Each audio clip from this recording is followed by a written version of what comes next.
Hola, muy buenas. Como siempre, de verdad es un gusto saludarle y poder regalarle un webinar más que organizamos con mucho cariño para ustedes desde el Hospital Clínica Bíblica.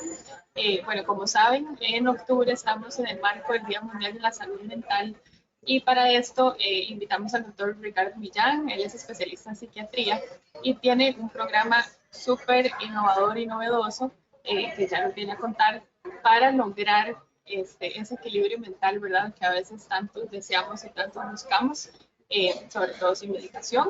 Pero bueno, ya el doctor va a ahondar un poquito más en el tema y nada más recordarles que ustedes pueden realizar las consultas mientras el doctor está exponiendo y al final vamos a escoger unas cuantas para complementar todavía más lo que él viene a contarnos. Así que doctor, no le quito mucho más tiempo. Muchísimas gracias por acompañarnos hoy.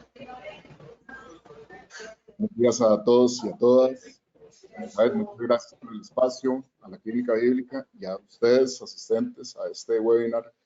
Qué bonito tener esta posibilidad de compartir este tiempo juntos para hablar de un tema que definitivamente es apasionante, que nace de un replanteamiento de la psiquiatría y de cómo entendemos la salud mental, y espero que sea pues de provecho para cada uno de ustedes. Mi intención con esto es tener claro que hay una labor social que es compartir este conocimiento, que entre más personas estén atentas al respecto, pues posiblemente los resultados van a ser todavía mejores. Mi deseo sería que esto estuviera siendo parte de las políticas a nivel nacional de la salud mental. Y bueno, iremos haciendo poco a poco un poquito de trabajo al respecto y de ir viendo cómo vamos respondiendo. Bueno, continuando con lo que estamos conversando el día de hoy, el pasado domingo 1 de octubre salió en La Nación una primera plana sumamente impactante que nos hablaba sobre la lista de espera en psiquiatría y cómo podría esto haber contribuido con el aumento en el número de casos de suicidios que se dio en el 2022, que por primera vez en la historia de Costa Rica superó los 400 casos ese año, desafortunadamente. Luego de eso, Elizabeth, la siguiente. Decidí hacer un comunicado al respecto que salió publicado el martes 3 de octubre, replanteando un poco lo que se menciona ahí, y en ese documento que ustedes pueden acceder en La Nación, mi intención era comentar y conversar un poquitito sobre los modelos de atención, pero sobre todo haciendo énfasis en prevención, en promoción de la salud y cómo realmente la intención es que las personas no lleguen al estado de la necesidad de la atención en psiquiatría para que puedan procurar precisamente tener una buena salud mental en la medida de lo posible. La siguiente. Entonces, ayer día celebramos el Día Mundial de la Salud en una buena parte del planeta, y entonces llegaban los mensajes y había toda una promoción. Y qué mejor forma de celebrar este día haciendo un replanteamiento sobre cómo entendemos la salud mental y qué cosas podemos ir trabajando en ese camino. Entonces, voy a hacer una aclaración importantísima, básica, fundamental, porque no quisiera bajo ninguna circunstancia que hubiera un malentendido con lo que vamos a tratar el día de hoy. Si nosotros entendiéramos los estados anímicos como toda una gama de posibilidades, en donde en el punto superior de esta gráfica, lo que está más en blanco, estaríamos hablando de un estado anímico normal, y conforme van bajando, va intensificándose el malestar anímico hasta llegar al punto rojo, donde, digamos, están las depresiones más graves y más severas. Entonces, tenemos que estar muy claros que en ese extremo más grave, más severo, posiblemente siempre vamos a terminar utilizando medicación o algún otro tipo de intervención particular desde el punto de vista biológico. Y con lo que voy a decir el día de hoy, no pretendo enviar el mensaje de que esos casos específicos no van a requerir de medicación. Esa no es la intención específica de lo que estamos hablando.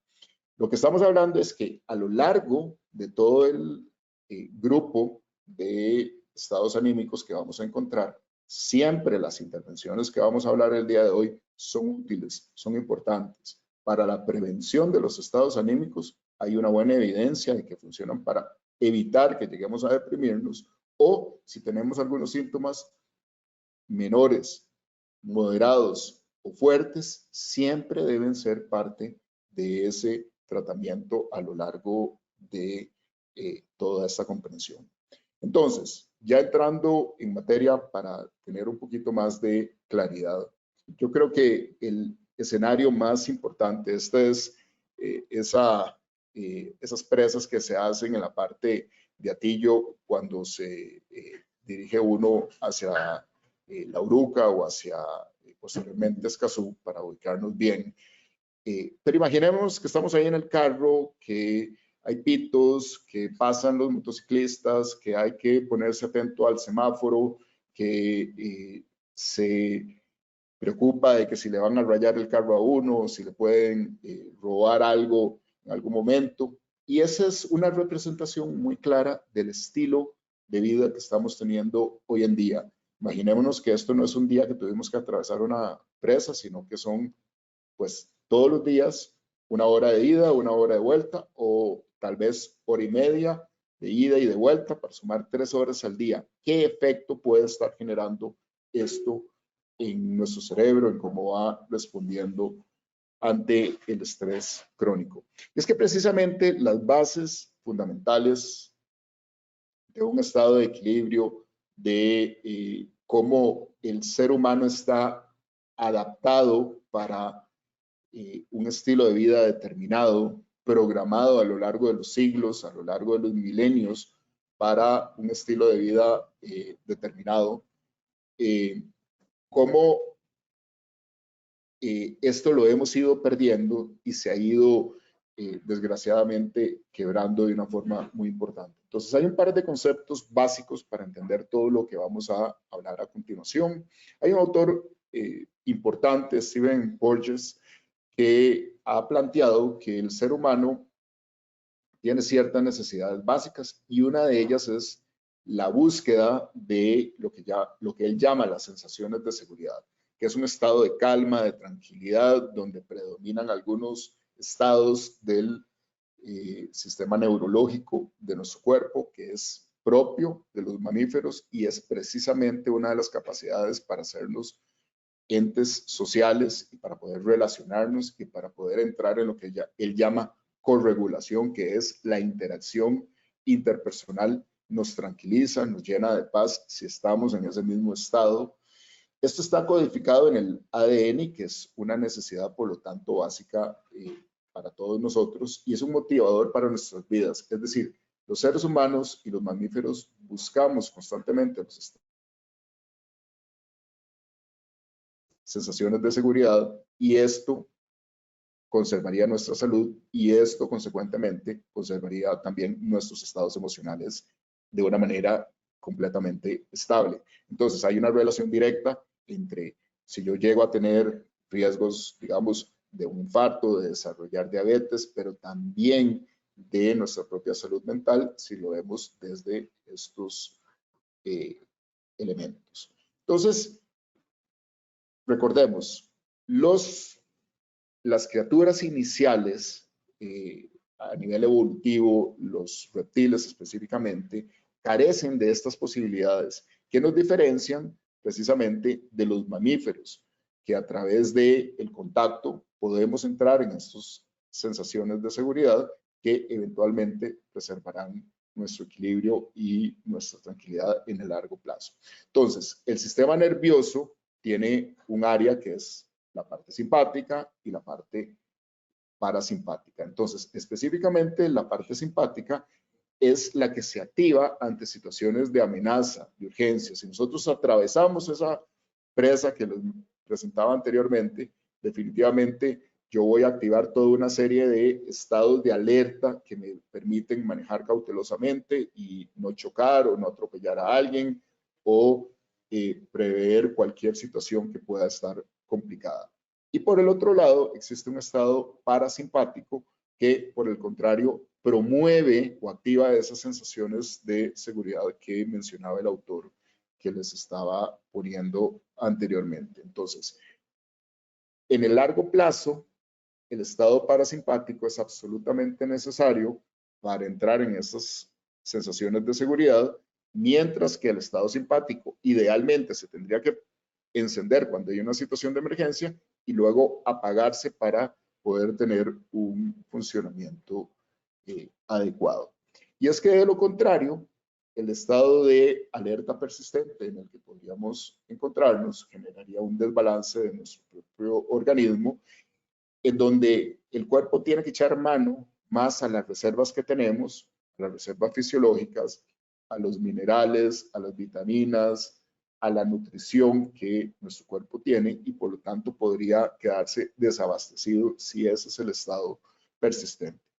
De modo tal que nosotros intentaríamos que no estemos siempre bajo un estado de huida o de pelea, que sería lo que eventualmente podría ponernos en riesgo, que sería el estado cuando hay una liberación del nervio vago o donde predomina el sistema simpático, como les estaba mencionando anteriormente.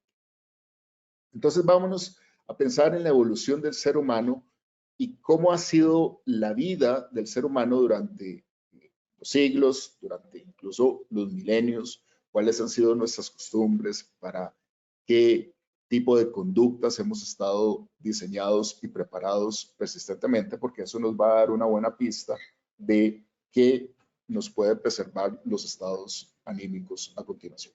Entonces, todo lo que voy a mencionar hoy, ustedes lo encuentran en el folleto de psicoeducación que publicamos en junio pasado con el hospital, que se encuentra disponible de forma completamente gratuita en la dirección que abajo les estoy mencionando. Ustedes pueden poner en Google Clínica Bíblica, espacio psicoeducación, y les va a acceder de una vez a esta dirección y de ahí pueden descargarlo gratuitamente. La intención es que sea gratuito para que todas las personas que deseen apoyar sus tratamientos, complementar las acciones, tener medidas preventivas, puedan utilizarlo. Ustedes, si lo bajan, lo pueden compartir con quien quieran y discutirlo en familia a ver si hay cosas que podrían ayudarlos precisamente a buscar el equilibrio. Y es que el cuerpo humano tiene una capacidad de reparación, de autorreparación, y por lo tanto se encuentra siempre en una búsqueda de su propio equilibrio. El inconveniente es cuando el estrés persistente de todos los días sería como una ráfaga de viento que viene y nos vuelca esas piedras que estamos observando ahí y que hace que se tambaleen y que finalmente no se mantenga ese estado de equilibrio. Y lo contrario es lo que nosotros entendemos como los estados de inflamación, en donde el sistema inmune se ve ante una situación de emergencia, empieza a liberar toda una serie de sustancias que tienen acciones en el corazón, en el cerebro, a nivel gastrointestinal, y que por lo tanto podrían ser la causa de muchas de las enfermedades que nosotros vemos clásicamente en los consultorios.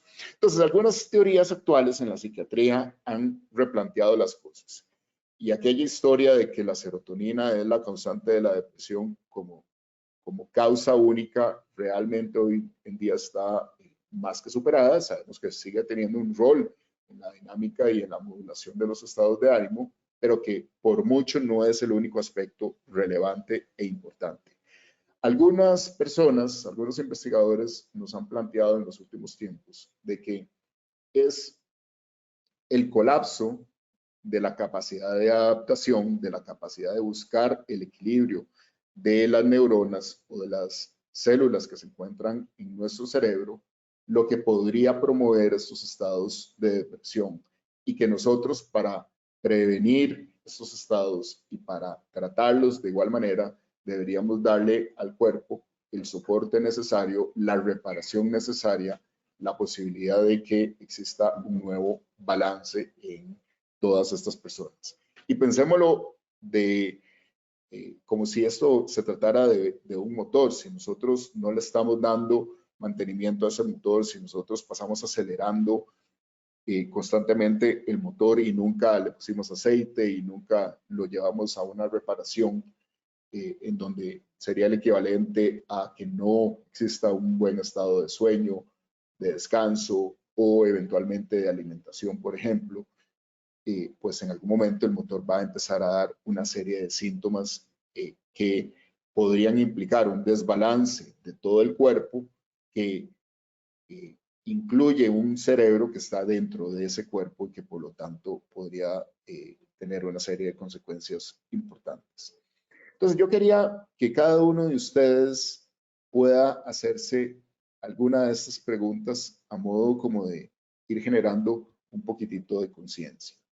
Nuestro estilo de vida se podría relacionar con el malestar actual que estamos teniendo, digamos, con que me voy a dormir y no es un sueño reparador, puede ser que me despierte muchas veces o puede ser que duerma corrido, pero me despierto y no estoy descansado, siento como que se me hace difícil iniciar el día en un momento determinado, para poner un ejemplo. O algunas de las conductas que consideramos como normales, de repente podrían estar relacionadas con alguna manifestación de ansiedad, tristeza, baja concentración, pobre energía. Y aquí pongo el ejemplo, digamos, de los alimentos que típicamente consumimos. A veces no hacemos una relación entre la materia prima que le damos a nuestro cuerpo para un buen funcionamiento y cómo termina funcionando nuestro cuerpo y por lo tanto nuestro cerebro. Y esa es una de las metas del día de hoy, hacer un par de comentarios sobre esto que les estoy mencionando. Estaríamos en disposición de cambiar algunas conductas para mejorar nuestra salud, la forma como nos sentimos, tratar si tenemos algunos síntomas depresivos a través de estas acciones o eventualmente invertir en nuestra salud y prevenir que esto pueda llegar a darse en algún momento.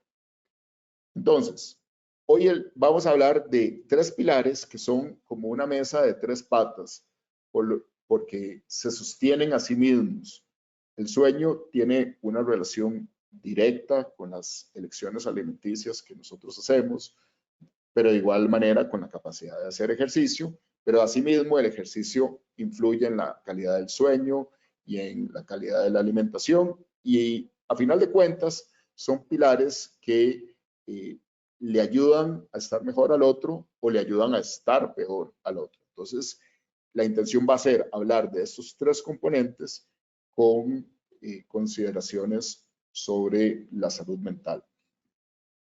El documento que les acabo de mencionar tiene precisamente esos tres capítulos y vamos entonces a ir hablando de cada uno de ellos. En primera instancia, el de la higiene del sueño y los hábitos para un buen dormir, que parte de algunas recomendaciones clásicas y básicas donde nosotros tendríamos que considerar el patrón del reloj biológico que tenemos nosotros. Entonces, en nuestro cerebro hay una especie de reloj que nos dice, en la mañana nos levantamos, nos activamos, en la mañana, a mediodía y en la noche tenemos hambre, la temperatura cambia a lo largo de las 24 horas y a cierta hora nos vamos a dormir, tenemos sueño y ya es el momento de descansar. Puede ser que si nosotros estamos cambiando continuamente esos horarios, pues precisamente hay un desajuste en ese reloj biológico y el cuerpo no sepa cuándo es que tiene que dar ciertas órdenes. Y esto, por supuesto, que tiene que tener una implicación importante en cómo nosotros nos sentimos. No sé si recordarán la historia de los mineros en Chile cuando hace algunos años quedaron atrapados. Una de las cosas que hicieron fue enviarles una luz para que simular el momento del día y entonces las horas que correspondían al día, ellos tenían luz y las horas que tenían que dormir, se apagaba esa luz. Entonces, el contacto con la luz definitivamente es como el marcador o el indicador de la activación de este reloj biológico. Y esto tiene relación directa con uno de los componentes que es más difícil para los pacientes tratar de manejar porque está incorporado y está completamente normalizado en nuestras vidas, y es el uso de pantallas antes de que nos vayamos a dormir. Definitivamente, a través de la luz que emiten estas pantallas, a través de las ondas que se generan y a través de los contenidos, digamos, cómo puede ser que nos acostemos, abramos una red social y de repente nos llegue una imagen de los ataques que han habido en Israel en los últimos días. ¿Cómo va a ser la conciliación del sueño? ¿Cuál va a ser nuestro estado de alarma? ¿Será que se nos activa en ese momento el sistema simpático? ¿Se nos apaga el sistema parasimpático? Y por lo tanto, la capacidad de conciliación va a estar severamente afectada en ese momento. Esta es una de las consideraciones más importantes. Y es una de los retos más fuertes que yo he visto en la consulta. A la gente definitivamente le cuesta mucho porque el mismo aparato pues está diseñado para tener una serie de efectos adictivos, con lo cual nosotros nos gratificamos, nos salimos de la atención del día a día y por lo tanto va a ser mucho más complejo dejar de utilizarlos. Entonces, como un comentario paralelo, estamos claros que la red social que tiene quizá un algoritmo con mayor capacidad adictiva es TikTok específicamente, pero en general el uso de las pantallas tiene una relación directa con concentración, con depresión, con ansiedad, con déficit atencional, con calidad del sueño en muchísimas personas. Eso está absolutamente demostrado en adolescentes, pero asimismo ocurre en nosotros los adultos.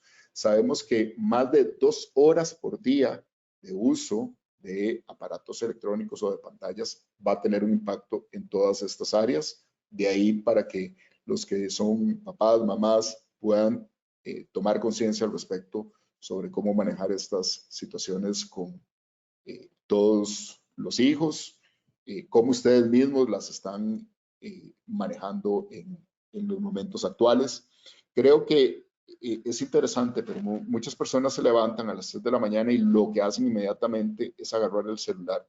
Y desde mi perspectiva, eso impresiona ser un síndrome de abstinencia, igual que la persona altamente tabaquista que se levanta a las 3 de la mañana porque ya el cuerpo le está pidiendo nicotina y tiene que fumarse un cigarro.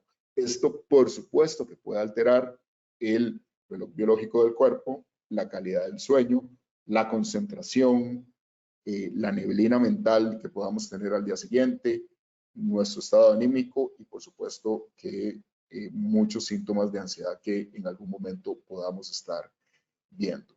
Y es que definitivamente otra de las conductas de la mano de todo esto es que se supone que deberíamos irnos a la cama específicamente cuando ya tenemos sueño y cuando ya nos vamos a dormir, cosa que yo lo pregunto todos los días en mi consulta y no siempre sucede. Lo que típicamente los pacientes me dicen es, yo voy, me meto a la cama a las 9:30, me pongo a ver tele, uso el celular y cuando me da sueño, allá por las 11 de la noche, ya me duermo. Ya para ese momento hubo una sobredosis, una hiperestimulación del cerebro, una sobredosis de pantalla y por supuesto que la calidad del sueño va a estar totalmente comprometida.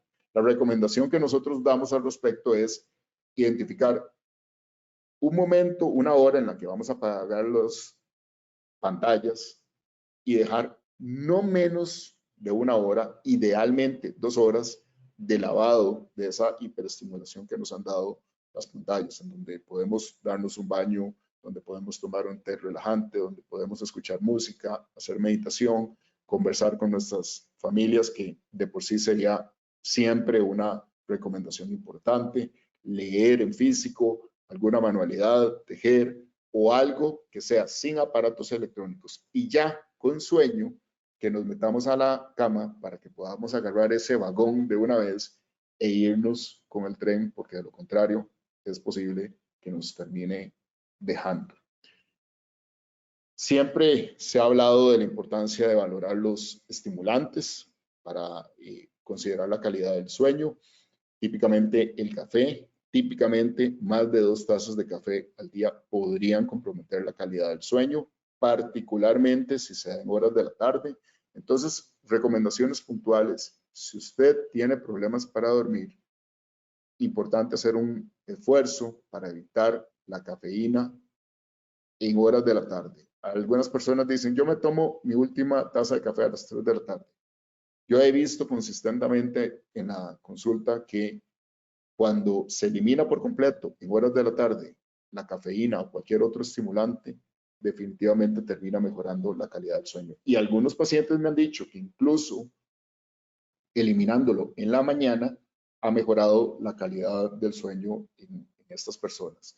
Aquí se incluyen obviamente las bebidas estimulantes de igual manera o algunos medicamentos que también podrían ser estimulantes y podrían generar inconvenientes en estas circunstancias. Otro elemento importante es el uso de depresores o de bebidas alcohólicas que por supuesto pueden generar un patrón de sueño que no es el adecuado. Entonces, si uno utiliza licor con una intención hipnótica, es decir, para promover el sueño, eso definitivamente sería una automedicación con licor. El licor, además de todos los efectos nocivos sobre la salud, genera un patrón de sueño que no es sano, que no es natural, que no es reparador y por lo tanto terminamos viendo una serie de consecuencias en la arquitectura del sueño y en la calidad de cómo nos sentimos al día siguiente. Estamos claros en la importancia de revisar colchón, mascotas, luz, ruido, temperatura del lugar donde vamos a dormir, que son cosas que a veces no pensamos, pero que salen en la consulta como elementos importantísimos a tomar en cuenta. Ya pasando al segundo tema, que tiene que ver con una de mis mayores pasiones, y es cómo la alimentación se relaciona con los estados anímicos en todos nosotros.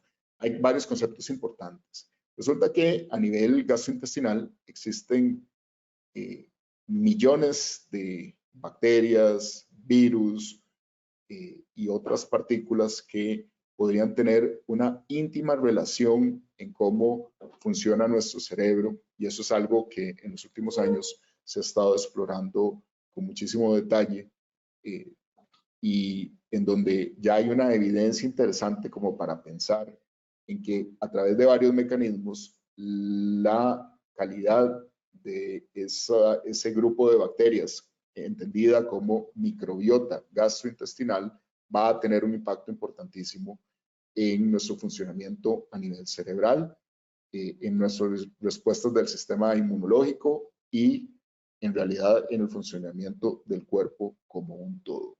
Sabemos entonces que ante esta circunstancia hay grupos de alimentos que nos ayudan a tener una microbiota sana, equilibrada, que promueve estados de buen funcionamiento cerebral, o que podría darse una microbiota no sana, desequilibrada, que por lo tanto estaría vinculada no solo con depresión, ansiedad, tras déficit atencional, sino que con enfermedades inmunológicas, reumatológicas y algunas otras condiciones importantes, neurológicas de igual manera. Entonces, tenemos un escenario de alimentación saludable donde en general hay un par de máximas importantísimas. Hablamos de los alimentos de toda la gama de colores, sin preservantes, sin aditivos, sin glutamato monosódico, con alto componente de antioxidantes, idealmente frescos, idealmente traídos directamente de la tierra, no modificados, no empacados. Entonces, si usted puede privilegiar el uso de alimentos adquiridos en la Feria del Agricultor, idealmente si tiene conocimiento de que tenga poca exposición a agroquímicos y además alimentos que no sufrieron una modificación, váyase por ahí. Definitivamente eso le va a dar un buen resultado en muchísimos escenarios y en muchísimos aspectos. La dieta mediterránea es la que se ha visto por los estudios que mejor efecto tiene sobre los estados anímicos. Pero resulta que en Costa Rica no tenemos que comer necesariamente dieta mediterránea, porque hay varios autores y varias investigaciones que nos han dicho que en realidad son las dietas más autóctonas las que nos ayudan a sentirnos bien. Volvemos a la imagen de la evolución. Son aquellas dietas que nos permiten exponer a nuestro cuerpo para aquello a lo que estamos adaptados. Pensemos que en los últimos 50 años ha cambiado la calidad de los alimentos de forma absolutamente radical y que nuestro cuerpo podría no estar adaptado biológicamente, evolutivamente, para ingerir toda una serie de componentes que vienen en el día a día en los alimentos, que a veces incluso hasta podrían estar ahí presentes para generar más adicción a los mismos, como altos contenidos de azúcar, glutamato monosódico, entre otras cosas.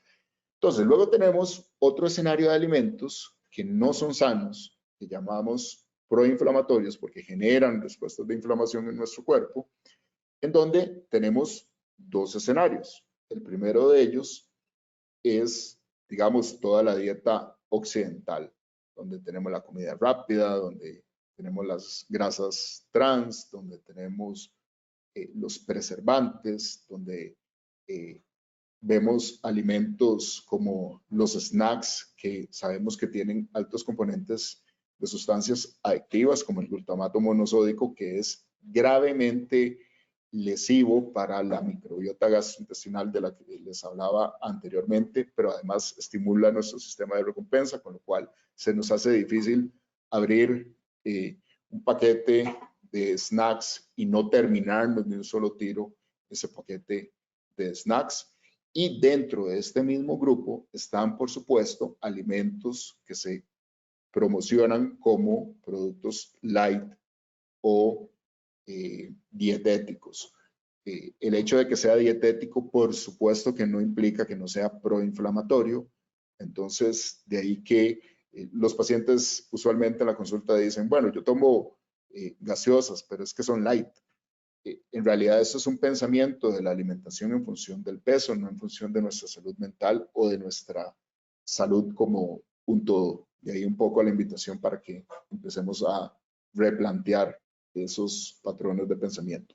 Y en segunda opción, hay pacientes que específicamente podría ser que tengan intolerancias a ciertos alimentos. Entonces, si usted tiene una intolerancia a la lactosa, si usted tiene una intolerancia cuando come pan o cuando come leguminosas o cuando come algo en particular y ya ha visto que eso le genera malestar gastrointestinal, eso podría estar contribuyendo con sus estados de ansiedad, con la calidad del sueño.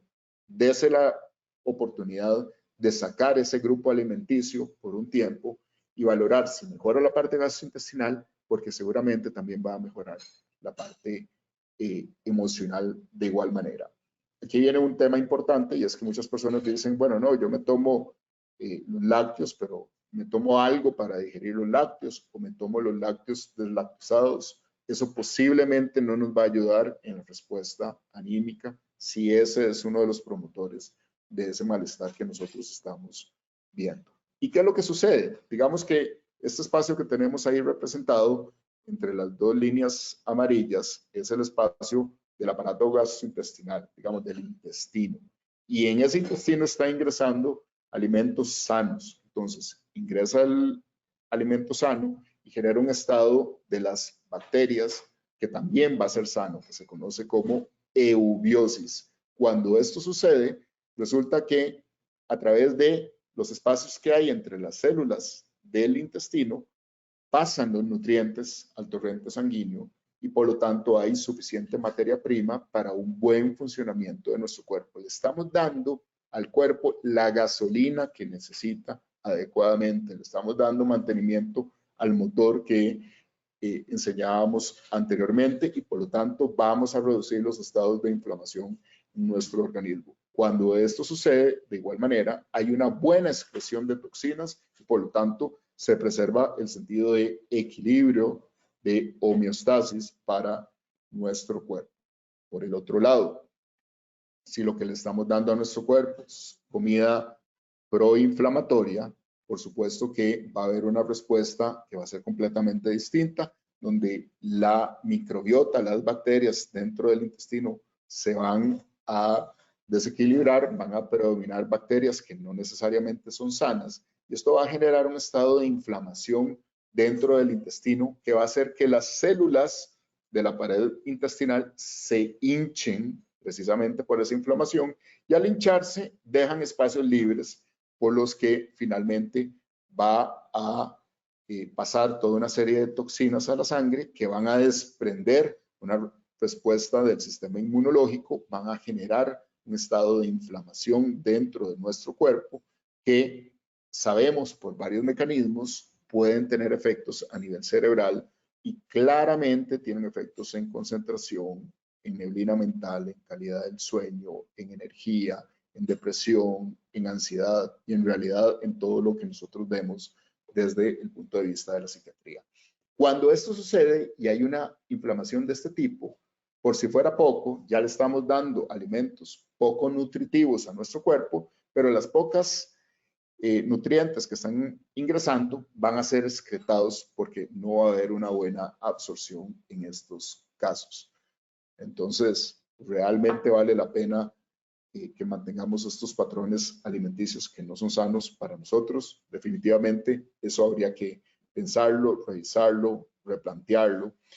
Y existe una evidencia muy clara de que si la alimentación es proinflamatoria, hay poblaciones con mayor cantidad de depresión. Eso se ha identificado en distintos estudios. Pareciera que las intervenciones además podrían mejorar los estados anímicos, aunque estos estudios tienen algunos inconvenientes metodológicos, pero la evidencia preliminar pues apunta a que la alimentación más menos procesada, más natural, podría tener un efecto sobre la parte de los estados anímicos. Esta es una foto de una sesión que dimos en un colegio del área metropolitana, porque yo realmente creo que todo lo que yo les estoy diciendo el día de hoy debería ser parte de las políticas públicas. En su momento, el Ministerio de Educación, bajo la gestión de don Leonardo Garnier, hizo todo un movimiento muy importante para proteger los comedores escolares. Eso desgraciadamente se ha ido perdiendo, pero desde mi perspectiva esto debería ser una prioridad para ayudarles a todos los chicos y chicas con la parte de la concentración, con desarrollar plenamente sus capacidades y sus dotes a lo largo del tiempo. Por el otro lado, y finalmente, está todo el tema de la actividad física, para la que definitivamente nosotros como especie humana fuimos diseñados. Vámonos para atrás nuevamente. El ser humano tenía que salir a cazar, a pescar, a sembrar.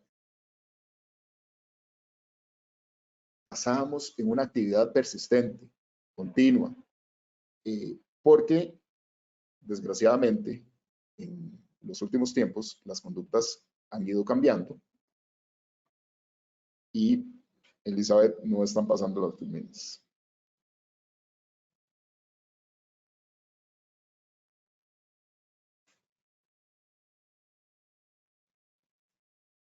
Yo sí las vemos pasando, pero está en actividad física, bienestar emocional. Ok, seguimos adelante entonces. Porque realmente, ¿qué es lo que está sucediendo hoy en día?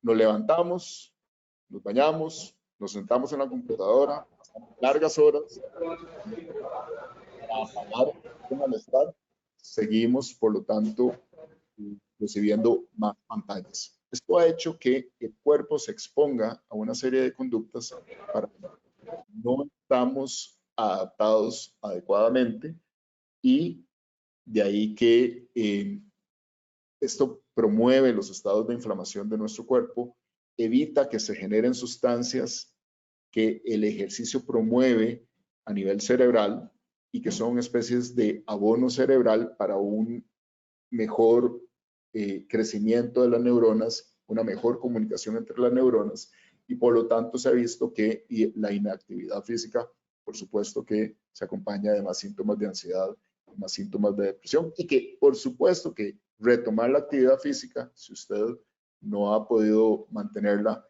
podría ser eventualmente parte básica del tratamiento que nosotros tendríamos.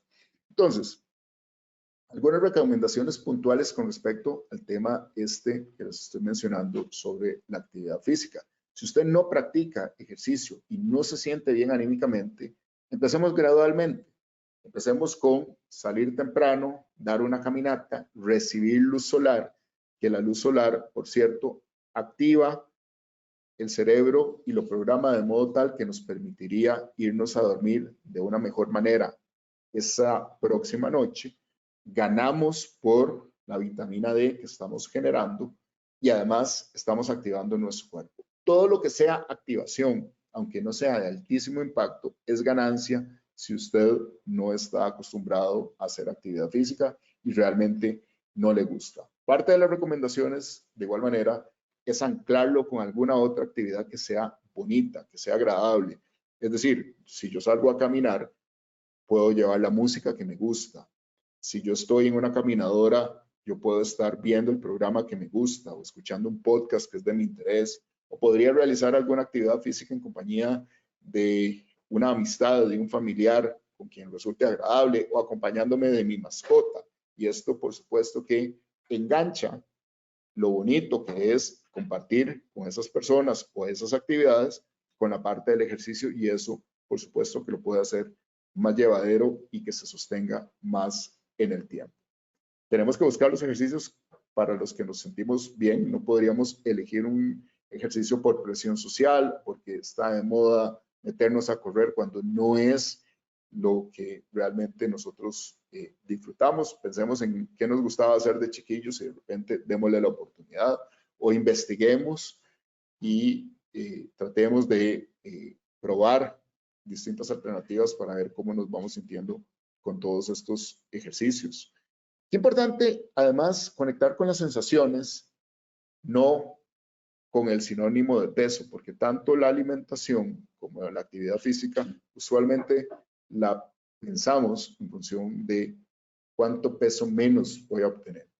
Ese es un parámetro que probablemente es mucho menos relevante si lo vemos comparado con otros aspectos importantísimos. Entonces, qué rico es hacer actividad física y terminar y sentir esa gratificación, ese estado pleno de bienestar que podemos tener cuando ya nos hemos acostumbrado a eso. Entonces, la sensación de avanzar, de llegar a ciertas metas, de el esfuerzo que hice, cómo me ayuda a concentrarme mejor ese día, es parte de lo que yo podría darme la oportunidad de hacer el ejercicio, de valorar y por lo tanto que esto nos permite continuar. Sabemos que para un inicio podríamos pensar en sesiones pequeñitas, mínimo 3 veces por semana, pongámosle 15 minutos si es necesario, y poco a poco vamos aumentando hasta que un escenario ideal podríamos tener unas 5 sesiones por semana y en un escenario ideal tendría que haber cierto grado de exigencia para nuestro cuerpo. Es decir, tendríamos que sentir nuestro corazón latiendo más rápido en ocasiones, ¿verdad? Que estamos haciendo un esfuerzo vigoroso y sabemos que eso puede tener un impacto importante en cómo finalmente nos vamos a terminar sintiendo. Algunos estudios nos dicen que la combinación de ejercicios aeróbicos con ejercicios más como de pesas son los escenarios ideales para la parte de la salud mental. Entonces, no es salir a correr todos los días, sino salgo a correr unos días, pero luego trato de hacer algunos ejercicios que me fortalezcan los músculos en algunos otros momentos. Y como les decía, habría que pensar cuál es la necesidad real. ¿Lo vamos a hacer en función del peso o lo vamos a hacer en función de otras cosas que son importantes, que nos están interfiriendo en nuestra calidad de vida? Para los que me conocen, saben que soy amante absoluto de los parques nacionales, un defensor también de ellos. Y esta es una foto del Parque Nacional La Cangreja, en donde lo que intento es representar algo que se ha documentado en estudios, y es que hacer ejercicio en la naturaleza tiene un mayor impacto que hacer ejercicio si no estamos en la naturaleza. Es decir, que si usted tiene la oportunidad de salir, caminar en verde, compartir con amigos, probablemente eso va a tener un impacto más importante desde el punto de vista de la ansiedad, de la pensadera, de la sobrepreocupación, en general, de la salud mental que podamos tener. Y es que algunos autores han planteado de que por más ejercicio que hagamos, nosotros no podemos compensar una mala dieta. De ahí viene el concepto de la mesa de 3 patas y cómo no estamos pensando solamente en función del peso, estamos pensando en función de un equilibrio de nuestro cuerpo que por supuesto reequilibra nuestro cerebro y promueve un menor riesgo de entrar en un estado de depresión. Entonces, a modo de conclusión de lo que hemos estado conversando el día de hoy, la búsqueda importante de todo lo que nos reequilibre, de todo aquello que el ser humano tiene cientos de años de estar realizando, posiblemente nos va a dar una buena pista. No solamente lo menciono desde un sentido imaginario o de aspiración, sino porque todo lo que les acabo de decir tiene evidencia científica que funciona para nuestro cuerpo y para, por supuesto, que gozar de una mejor salud. Y todo esto se alcanza programando, siendo conscientes, dedicándole un espacio, invirtiendo tiempo y esfuerzo en los estilos de vida saludables. Me hacía mucha gracia que hace algunos años un compañero del colegio, yo le compartí un documento sobre la higiene del sueño y esta persona que es un lector ávido me decía que no sabía lo que era la higiene del sueño, que nunca había escuchado de la higiene del sueño. Y entonces yo me quedaba pensando en qué momento nos enseñaron estrategias para cuidar nuestras funciones fisiológicas, para tener un espacio, digamos, de alimentación que esté libre de aparatos electrónicos. Sabemos que las personas que almuerzan con pantallas activan su sistema simpático, se desconectan de la alimentación, terminan ingiriendo muchas más calorías de las que necesitan, alimentos mucho más calóricos, generando más estados de inflamación. Entonces, una meta puntual a la que los invito, dediquemos los 3 tiempos de alimentación a un espacio más consciente, sin necesidad de aparatos electrónicos. Si usted a partir de esta charla empieza a incorporar esta estrategia, ya ganó, ya le está ayudando a su cuerpo a mantener un mayor equilibrio.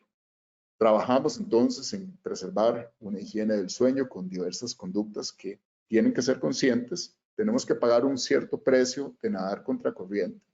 Ahí tendríamos que valorar, nadamos contracorriente y ganamos más o ganamos menos. Claro, ¿verdad? Tengo la tentación que tengo el televisor dentro del cuarto. Todas las casas hoy en día vienen con una conexión para tener un televisor dentro del cuarto. Eso por motivos comerciales, no por motivos fisiológicos, ni porque nos estén haciendo un favor para nuestra salud. De igual manera, hemos pensado si la alimentación impacta nuestra salud mental. La respuesta es definitivamente sí, y de ahí la invitación a que leamos el documento, a que nos informemos, a que replanteemos en familia algunas acciones que nos van a ayudar en todo este proceso. Y finalmente, pensemos en cómo podemos mantener algún tipo de ejercicio, no solo actividad física, sino el ejercicio es una programación de esa actividad física con una finalidad específica que puede ser cuidar nuestra salud mental en todo momento. Entonces, me despido con otro parque nacional, el Parque Nacional de Santa Rosa. Ahí casi como un lunar está Roca Bruja y todo lo que ustedes ven en el norte de Guanacaste, muy cerca de la frontera con Nicaragua, es parte de Santa Rosa. Entonces, les agradezco el espacio, les agradezco la atención. Es un gusto compartir estos momentos con todos ustedes. Si alguien quiere ahondar más, ahí tienen el folleto, está totalmente gratuito para que lo puedan acceder en el momento que gusten. Muchas gracias.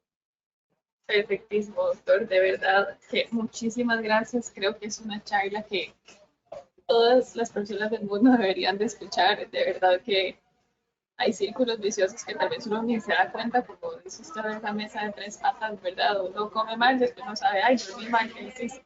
Durmió mal, luego todo el día pasó cansado, más ansioso, más, ¿verdad? Entonces, de verdad que uno se sumerge en una vida tal vez que esta charla esperamos, que de verdad les despierte muchas alertas y si usted desde hoy empezar el primer paso ya es ganancia.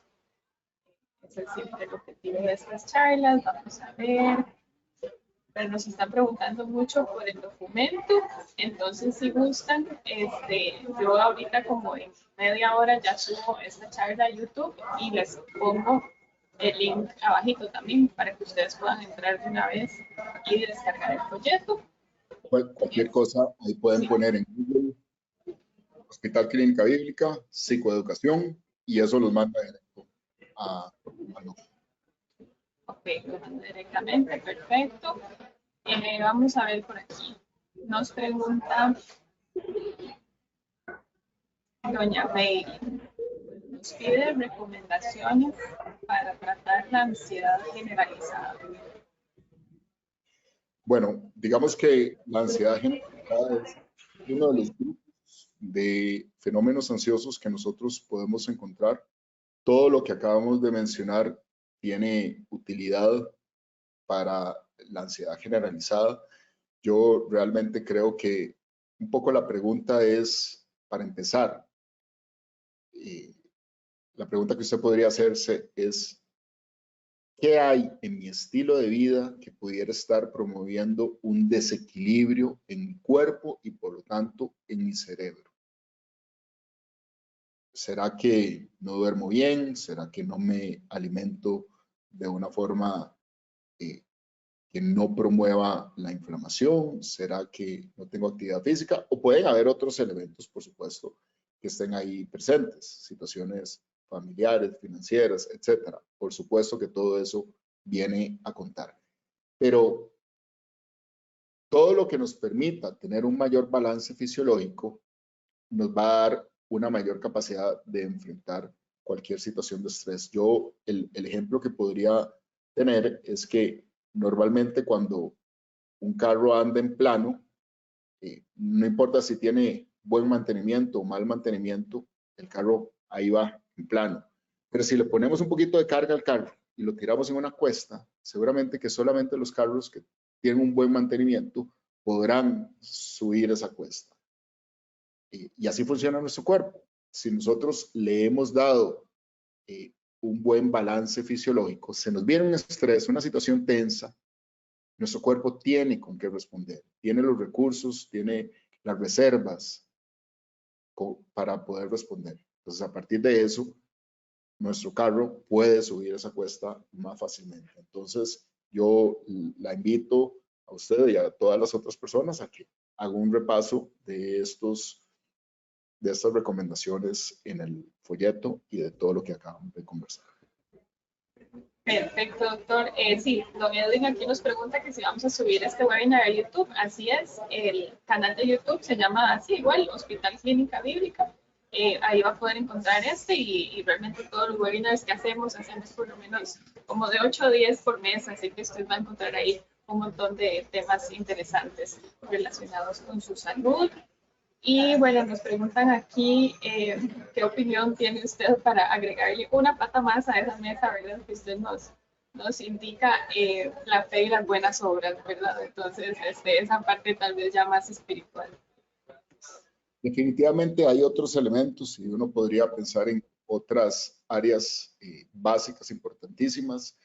La espiritualidad se ha demostrado que es una herramienta muy importante para el bienestar. Se ha demostrado que las personas que tienen capacidad de agradecimiento y de valorar cosas sencillas, como tener un plato de comida en la mañana, gozan de una mejor salud mental y por supuesto que es un elemento que viene a contribuir con todo lo que nosotros conversamos.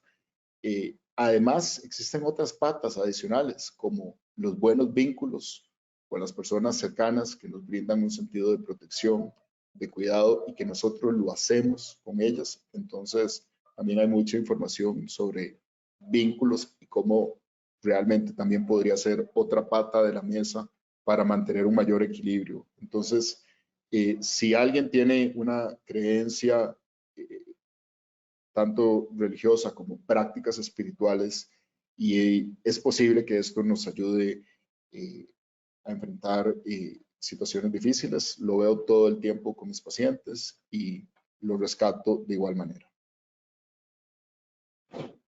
Perfecto, por acá tenemos otra que nos dice doña Carla, ¿cuál es su opinión con respecto al mindfulness, verdad? De toda esta tendencia que se ha, ¿verdad? Que se ha hecho bastante popular, entonces, ¿qué considera usted? Mindfulness es un ejercicio de atención plena que nosotros hacemos sin generar juicios sobre las sensaciones que estamos teniendo.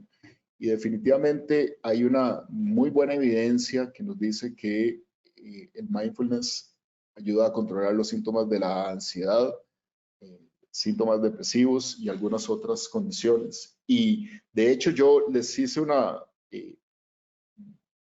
mención muy por encima sobre algo que algunas personas llaman alimentación consciente o mindful eating, que lo que significa es cómo yo me permito conectar en el momento de mi alimentación con los sabores, las texturas, los olores, mi salivación, mis sensaciones físicas.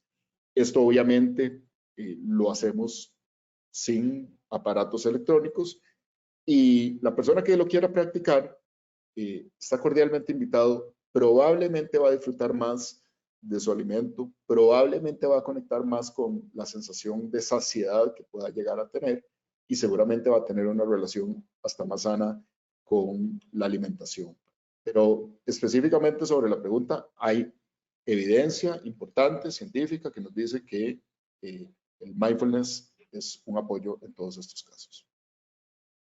Perfecto, y también ya para ir cerrando, no sé si esto más bien nos da como pie, ¿verdad?, a un tema nuevo para el próximo mes o dentro de unos meses. Preguntan por aquí que el haber crecido en este estado de alerta por violencia intrafamiliar, ¿verdad?, ¿qué tanto afecta a todas las circunstancias, digamos, que ya está viviendo en este momento? Entonces, si quiere, ¿verdad?, comentar algo de eso, o más bien, ¿verdad?, lo anotamos por ahí para hablarlo a fondo en un próximo webinar. Precisamente ese es uno de mis temas favoritos, que tendría que ver con lo que nosotros llamamos estrés temprano en la vida, y es que el cerebro humano es particularmente sensible a todos los cambios hormonales del sistema inmunológico, del reloj biológico, cuando tenemos menos de 10 años, algunos autores hablan menos de 18 años, y desde el momento mismo de la concepción. Entonces, todo esto tiene un impacto en cómo funciona nuestro cerebro, y entonces quien se haya expuesto a una situación de estrés temprano en la vida o de violencia de algún tipo, eventualmente ese sistema de alarma aprende a estar fácilmente encendido. ¿Qué es lo que sucede? Pensemos en las alarmas de los carros. Pasa una moto a los 200 metros y la alarma se prende. Entonces, si alguien se expuso a estas circunstancias, esa alarma queda muy sensible. ¿Y qué vivimos ahora durante la pandemia? Que el estrés de otros motivos, había una circunstancia de que alguien perdió el trabajo o el temor a enfermarnos al inicio de la pandemia, reactivaba la sensibilidad de alguien que se había expuesto a situaciones fuertes temprano en sus vidas. La ventaja de esto es que los seres humanos tenemos flexibilidad, tenemos capacidad de crecimiento neuronal, celular, capacidad de aprendizaje, capacidad de generar estrategias de resiliencia, es decir, de adaptación sana ante las circunstancias. Y por supuesto que hay cosas que se pueden hacer cuando eso ha sucedido. Entonces, me parece que es un tema que tal vez próximamente podamos conversar. Así es, yo lo anoté por aquí para poder explicarlo todavía más a fondo y ya así para cerrar, en verdad, a modo de que realmente todos están súper agradecidos por este espacio y de verdad para nosotros es un gusto poder acercarnos hasta ustedes, estar ahorita en este momento en sus casas, ¿verdad? De forma virtual, en su trabajo. De verdad que la tecnología en ciertos aspectos es una maravilla, ¿verdad? Cuando se usa de manera correcta. Y entonces nos preguntan por aquí si una cuarta pata o una quinta pata, porque ya no sé cuánto llevamos, ¿verdad? Es tener mascotas. Que si estos compañeritos, ¿verdad? Ayudan a controlar la ansiedad y ¿verdad? Para todos sus amantes de los perritos y los gatitos, cerrarlo así como de modo anecdótico. Bueno, precisamente Stephen Porges, el autor del que yo les hablaba al inicio de la sesión, ha planteado la importancia de la corregulación a través del contacto cercano con las personas. Entonces, algo de lo que a mí particularmente me ha preocupado mucho durante la pandemia es que la socialización se estableció a través de pantallas, no a través de contacto humano. Y resulta que el ser humano se corregula a través de la lectura de las expresiones faciales, a través de escuchar la voz, a través del contacto físico, a través del olor. Todo esto nos permite ir desarrollando más sensaciones de seguridad.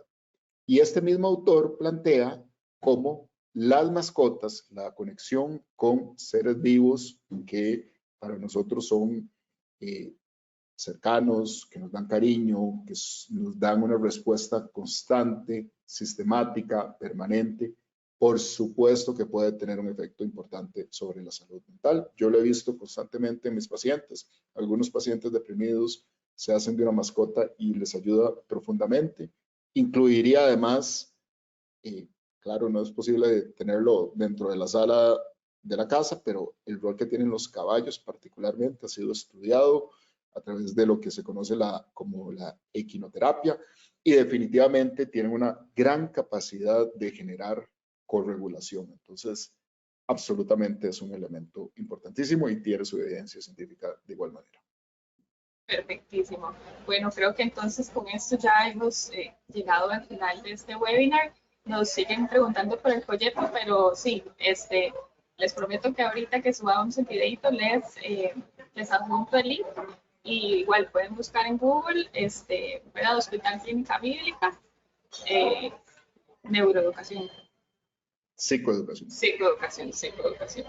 Psicoeducación, Hospital Clínica Bíblica, y ahí tenemos una paginita especial solo para eso, tiene videos, tiene el folleto, ¿verdad? Entonces está bien completa para que, como dijo el doctor, descargarlo, compartirlo y que lo tengan ahí a mano siempre que lo necesiten. Así que como siempre, ¿perdón? Discutirlo en familia. ¿Verdad? Qué importante, porque a veces sí estos temas no se llevan a la mesa y tal vez se hace como muy interno el proceso y está bonito, ¿verdad? Tener este material para poder compartirlo en familia y conocer más o menos qué sentimos, porque a veces las personas con las que vivimos son las que menos nos conocen, ¿verdad? Qué cosa más curiosa. Y entonces, de verdad que les agradecemos muchísimo su ratito por haberse conectado con nosotros y a usted, como siempre, doctor, sabemos que su agenda es una locura, pero muchísimas gracias siempre por decirnos que sí y ayudar, ¿verdad?, a la gente de esta forma. Así que no sé si quiere contarnos algo de cierre o simplemente recordarnos cómo podemos acceder a usted y sacar una cita. No, yo solamente quiero darle las gracias por el espacio. Ojalá esto tenga un impacto sobre todos ustedes. La intención que yo tuve cuando escribí ese documento era generar alguna acción social. Entonces, si usted que me está escuchando lo llega a leer, lo llega a aplicar, 1, 2 estrategias a partir del día de hoy, yo me doy por satisfecho. Entonces, un gran saludo a todas las personas que nos acompañaron. Y feliz día. Muchísimas gracias. Igual, doctor, y feliz día para todos ustedes. Hasta luego.